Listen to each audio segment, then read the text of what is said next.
what we're going to do is we're going to measure carefully the period of this bob, and then we're going to measure the length of the supporting strand there, and we're going to measure the other dimensions, including perhaps the amplitude of the oscillation of the bob, and of course, as I said already, the period, and we'll see if this helps us to achieve a credible value for g, gravitational acceleration.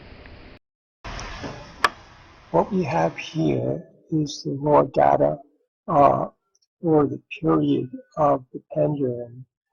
We took 5 readings and we did 5 trials, and we then processed that for the average per second, and we then got 2.439 seconds plus or minus 0.006 seconds.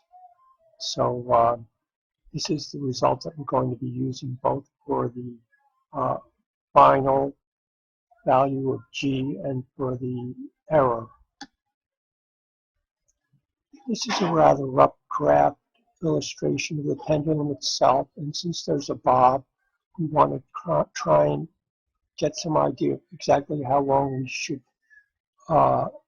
consider the pendulum to be, since the bob is a rigid body and it takes some consideration to figure out exactly how long it would be. We tried to get an idea for the center of gravity as being the end point of the string. So finally, we took a length of 1.474 plus or minus 0.005 meters. I think we could revisit this and fine-tune the length.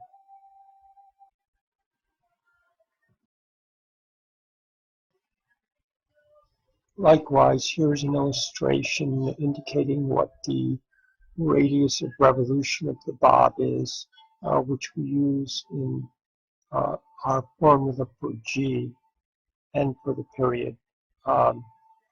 We are using values of 0.01 meters plus or minus 0.002 meters. We found it difficult to get an accurate measurement, so we're trying to incorporate a large error in that measurement. Okay, in this illustration, we're first giving the expression for the period t, which is 2 pi the square of L over G, parens 1 minus 1/2 R squared over L squared. What we're going to do is we solve for g, because g, the gravitational acceleration, is what we really want to measure in this experiment. So having done that, including the error expression to the very right,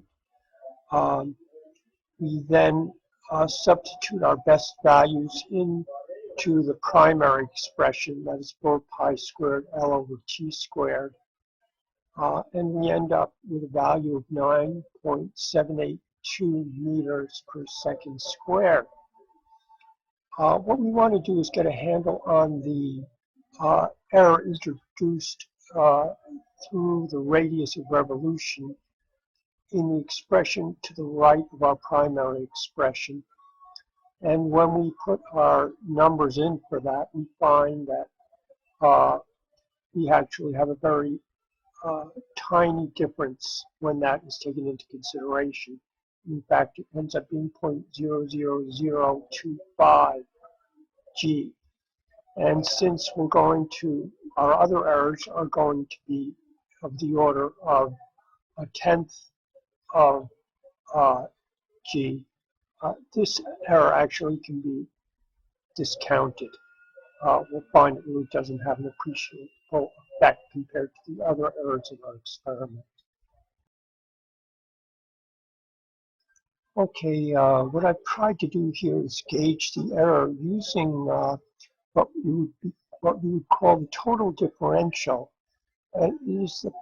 One takes the partial derivatives of the expression for g with respect to each of the variables, takes the absolute value of those partial derivatives and multiplies them by the increment in the independent variable, totaling them up then, and that should give you the total error, according to me. This is an idea that I've had that I've wanted to try out for a long time. This should give us a good grasp of the total error based on the error in each measurement. And so by doing so, we end up getting an error of 0.1, 0.1 altogether in our value of G. So we have 9.8 plus or minus 0.1 meters per second squared. That's our final value. It's very important to gauge the error in our experiment, because by doing so, we sort of free ourselves from the standard measurements. It's like a ship out at sea.